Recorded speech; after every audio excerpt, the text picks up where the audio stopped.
Pertama-tama masukkan 1 saset agar-agar ke dalam air sambil dipanaskan. Kemudian tambahkan gula sebagai pemanis. Kemudian aduk-aduk agar-agar di air yang mendidih hingga tercampur rata dan tidak ada lagi agar-agar yang menggumpal.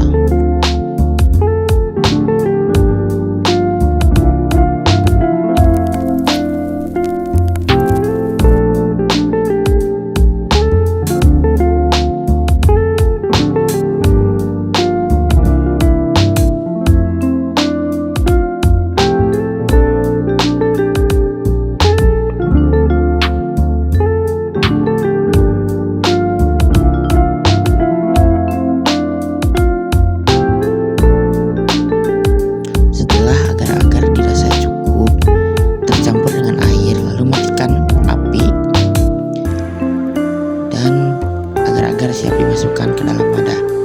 Namun sebelum itu kita tiriskan dulu kurang lebih 3 menit.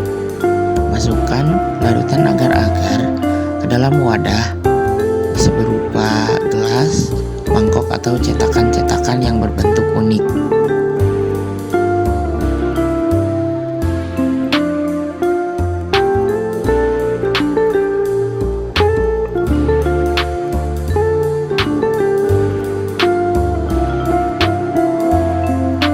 Setelah kurang lebih 30 menit didiamkan, agar-agar yang awalnya larutan akan berubah menjadi bentuk jelly yang kenyal. Agar-agar yang awalnya larutan telah menjadi padat dan sangat kenyal. Sebagai bukti kami simpan di atas piring. Proses pembentukan koloid pada agar-agar. Pada pemasakan agar-agar terjadi reaksi hidrolisis.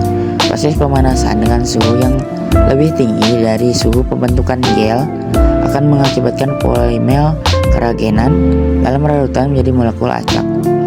Bila suhu menurun, maka keragenan akan membentuk struktur double helix atau pilihan ganda dan membentuk polimer. Dan apabila penurunan suhu terus dilanjutkan, polimer-polimer ini akan terikat saling silang secara kuat. Dan dengan makin bertambahnya bentuk helix, akan terbentuk agregat yang membentuk gel yang kuat. Sifat koloid pada agar-agar.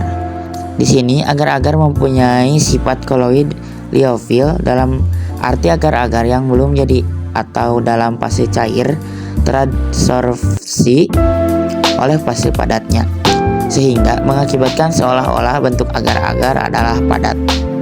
Mengapa agar-agar disebut koloid? Agar-agar disebut koloid karena dalam proses pembuatannya terbentuk struktur gel yang tercipta karena ketika dipanaskan di dalam air, molekul agar-agar dan air bergerak bebas. Kemudian saat didinginkan, molekul-molekul agar-agar merapat satu sama lain, memadat dan membentuk kisi-kisi yang mengurung molekul-molekul air, sehingga terbentuklah sistem koloid padat dan cair. Pada sistem koloid ini, yang menjadi fase terdispersi adalah air, yang menjadi fase pendispersi adalah molekul agar-agar.